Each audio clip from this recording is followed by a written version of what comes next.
Maman Bobby. Oui, Maman Bobby? Oui, bonjour maman Lisette. C'est par rapport Bonjour.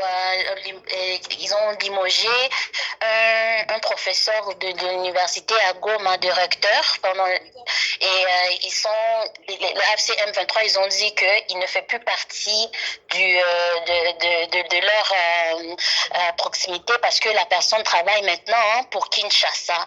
Et ils disent que le professeur en question est porté disparu. Mais ce qui est curieux, c'est qu'ils disent il est porté disparu et après ils disent Kinshasa. Donc moi, j'ai des soupçons que le professeur n'a pas voulu contribuer ou bien continuer avec les M23 AFC. Il a décidé parce que vous savez, une personne de moins dans le camp des M23 AFC, c'est un gain pour nous. Donc Kinshasa, sûrement, a essayé de tous les moyens pour pouvoir le sortir de là.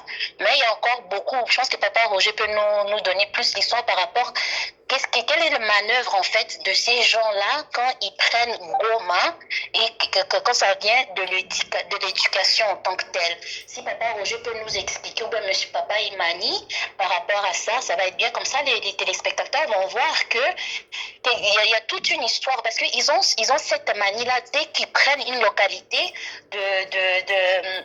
de notre République, ils changent les systèmes éducatifs pour que l'argent qu'ils vont payer aux professeurs, parce que c'est l'État qui paye le professeur, eux maintenant, ils vont le mettre dans leur poche. Si Papa Roger ou Imani peuvent me compléter là-dessus, mais pour expliquer en profondeur, ça va être bien. Merci, Maman Oh, Lisette. merci beaucoup. Merci, maman. Merci beaucoup.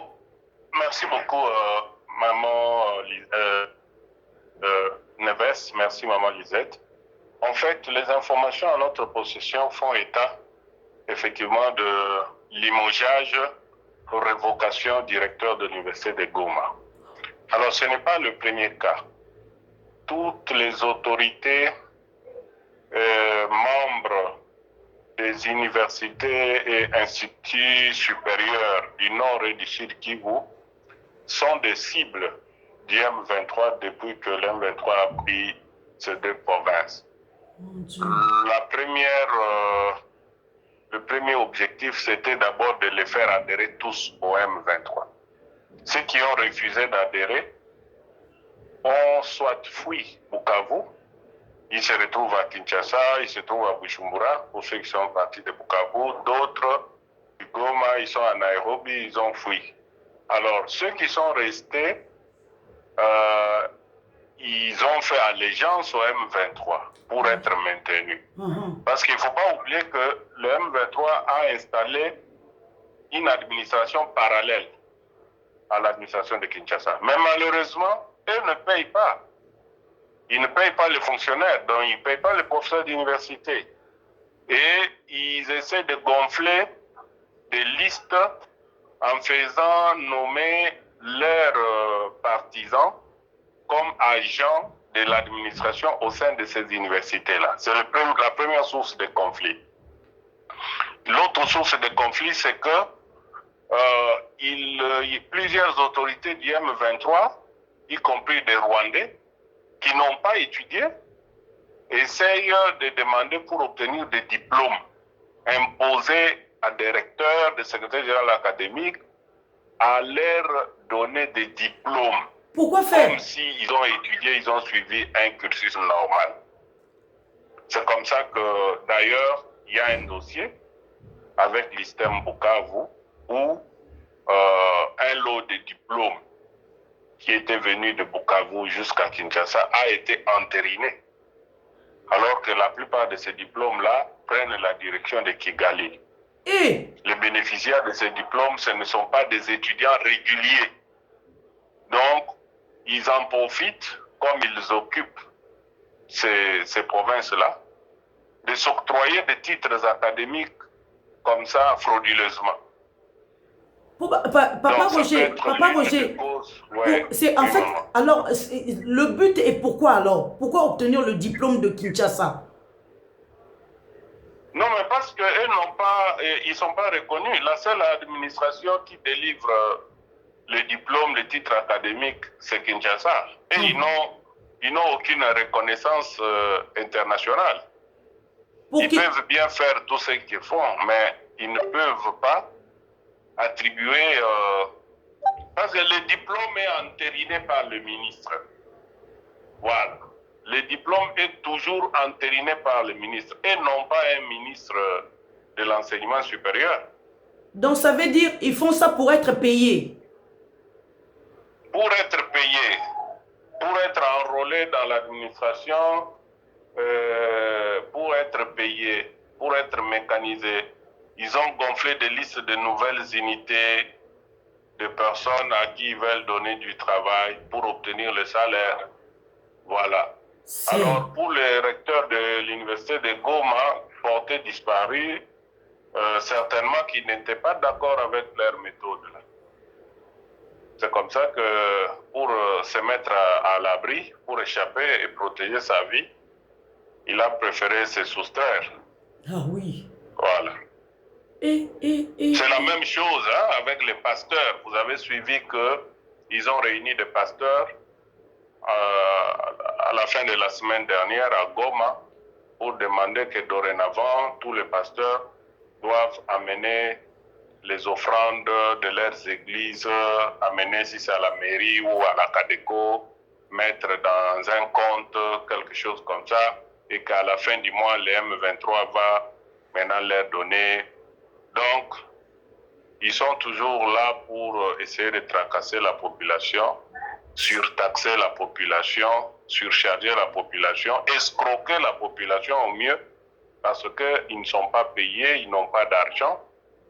Tous les minéraux qui sont pillés prennent la direction du Rwanda. Et ce sont de simples exécutants qui ne reçoivent rien.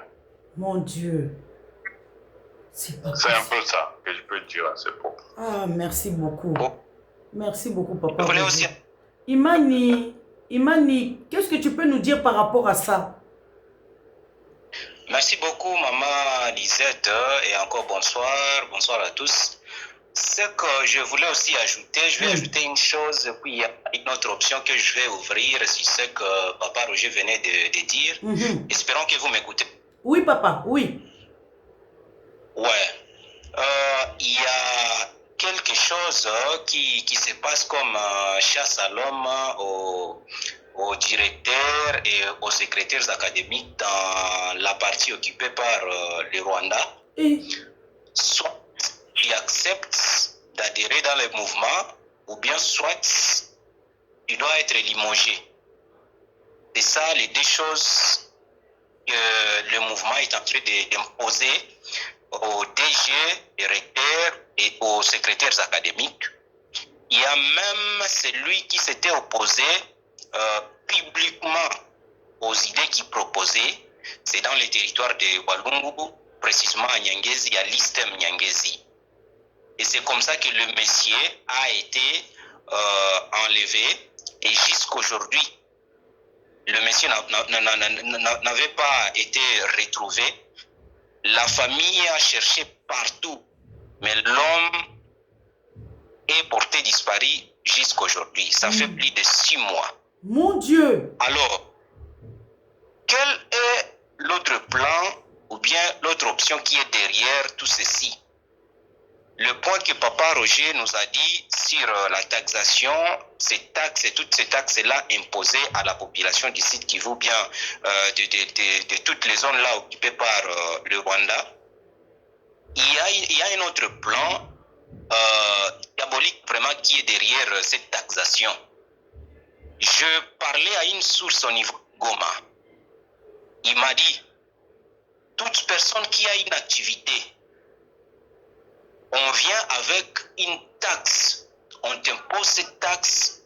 Si tu te trouves que non, tu es incapable de payer la taxe, on te propose, tu adhères dans le mouvement, on diminue la taxe pour toi parce que tu es déjà membre. Si tu n'acceptes pas d'adhérer dans le mouvement, soit tu acceptes la taxe, soit tu acceptes de fermer le boulot ou bien l'activité. Il s'en fout de toi. Il s'en fout de toi. Vous allez voir que dans le passé, il forçait les gens, il venait dans les quartiers, il prenait les jeunes, il les forçait à s'adhérer, à rejoindre le mouvement. Mais aujourd'hui, si vous l'avez constaté, vous et moi, Ils ne font plus ça. Ils ne viennent plus dans les quartiers recrutés par force des gens comme ils faisaient quand ils sont arrivés dans les deux villes, Goma et Bukavu. Ils ont instauré une autre option. Donc, ils ont opté à une autre option. Ils passent derrière les taxes, ils t'imposent. À travers les taxes, tu n'as plus d'autres moyens que tu vas faire. Et raison pour laquelle vous avez vu qu'il y a même des pasteurs qui adhèrent dans les mouvements. Parce que quand ils t'imposent une taxe pour l'église, une taxe très élevée, vous allez voir dans la ville de Bukavu, chaque ménage doit payer 2000 francs. Ils ont des agents qui passent partout dans les quartiers. Chaque ménage, 2000 francs. À la fin du mois, il y a quelque chose que vous payez. Chaque vendeur des unités, par mois, 15 $. Et il y a des gens qui viennent en coulisses qui te disent que non, si tu n'es pas prêt à payer les 15 $, on t'accepte si tu adhères dans les mouvements. Toi, tu seras en train de payer seulement 3 $, bien 5 $ par mois. Et à toi de faire les choix. Permets l'activité, adhérer dans le mouvement et on diminue la taxe pour toi. Donc, c'est une autre façon de se faire des gens dans le mouvement pour continuer avec ce qu'ils sont en train de faire. C'est ça la politique qu'ils ont adoptée. Nous, on peut voir qu'il y a taxation. La taxation a été élevée, mais il y a un autre plan, il y a une autre politique derrière cette taxation. Merci beaucoup, c'est ce que je voulais dire. Hein? Voilà. Madame Lisette. Oui, papa. C'est dans le même ordre d'idée. Cela traduit la terreur, l'administration par les crimes que le Rwanda a installé sur notre territoire, dans le parti qui est sous occupation. C'est vraiment la terreur et le banditisme. Mais malheureusement, vous allez voir qu'ils vantent qu'ils sont des démocrates, ils promeuvent la liberté, les valeurs démocratiques et tout ça. Or, tout ce que nous venons d'énumérer ici, ça montre bien qu'il s'agit purement et simplement d'un terrorisme d'État.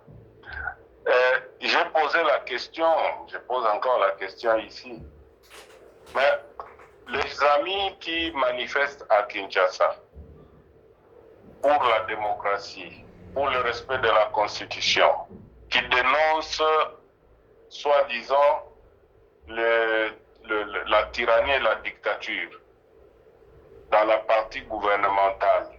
C'est-à-dire que de l'autre côté, c'est déjà libéré, n'est-ce pas? Pas encore. De l'autre côté, il y a déjà la démocratie, n'est-ce pas?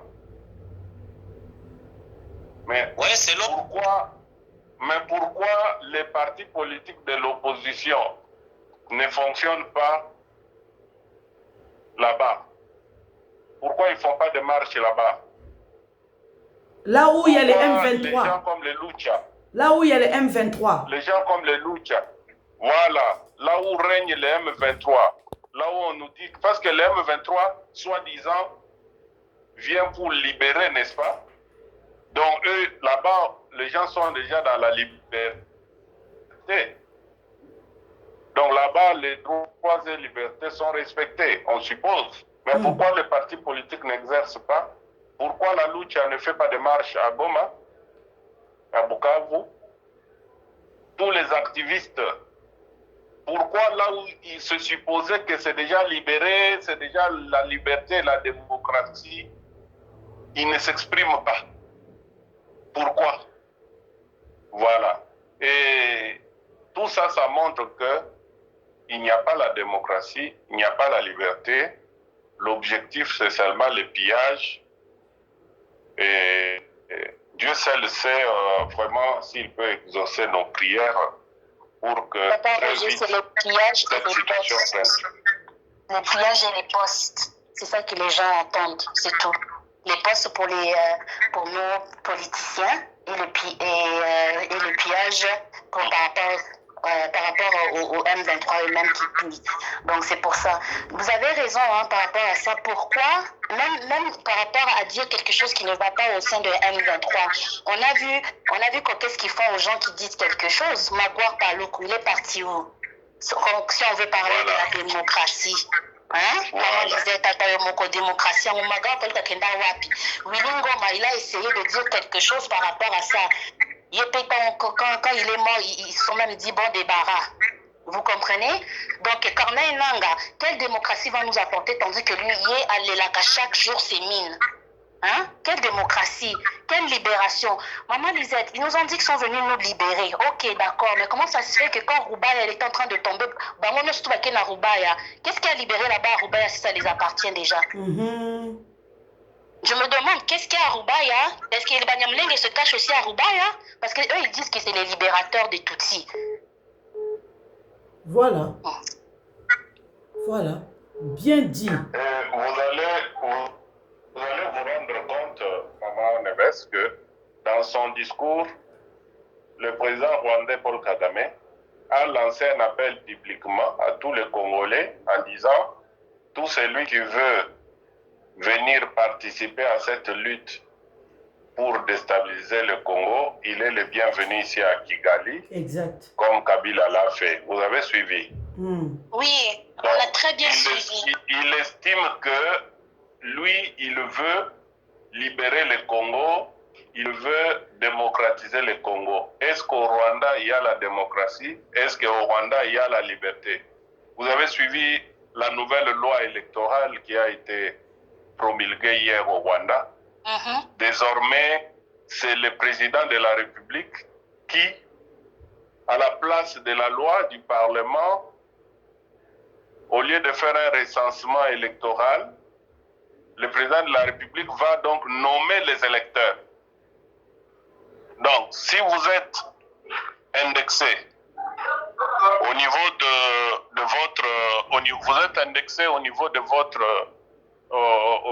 vous êtes indexé pour quelque chose. Si vous êtes indexé par les régimes, on enlève votre nom de la liste des électeurs. Vous ne pouvez pas être candidat à l'élection. C'est quoi, Papa Roger? Voilà la démocratie made in Rwanda. Mais dites-moi maintenant, Papa Roger, sans vous couper, hein. Maintenant, eux, ils font ça. Est-ce que vous avez entendu du camp congolais qu'on a dit on n'est pas d'accord sur ça? Mais pourquoi quand nous, même qu'on fait un règlement par rapport à n'importe quoi dans notre pays, qui est par rapport à la Constitution, tout ça, pourquoi c'est les Rwandais qui s'énervent? Eux, ils font ça. Est-ce que nous, on s'est énervé? Est-ce qu'on s'est énervé ou bien on s'est plaint? Eza loi na bango to sommelé te na ebité poni ba sommela na ba na makam na biso. Exactement. C'est quoi eza loi na bango ba faire na pelobi l'autre côté mais c'est quoi eza biso?